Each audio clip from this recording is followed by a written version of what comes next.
want to go through a couple of quick things as you're taking a exam or quiz in Canvas.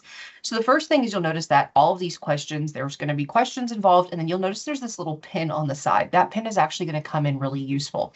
So over here on the left, you'll notice we have this thing right here that actually is telling you the number of questions. So if you click on the number, it will take you to that question directly, but also you'll notice that there's these little dots next to the questions. And you notice that number 1 and 2 are actually answered, which means there's no dot next to them. That's just going to indicate whether a question is answered or not. So if there's a dot next to it, it has not been answered. If there is a question for some reason that you want to come back to, you can pin that question as well just by clicking on the little pin.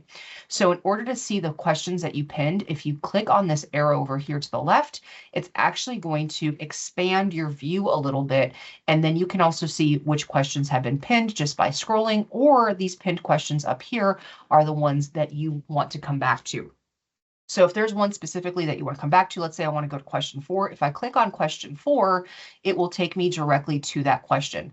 Once I answer that question, you notice that it's not answered here. Once I answer that question, that little pin is going to, or that little circle is going to disappear. And then I can also unpin the question. And you'll notice that it disappears from that pinned question group. So those are just some useful features that you can use while you are actually taking an exam or a quiz in Canvas.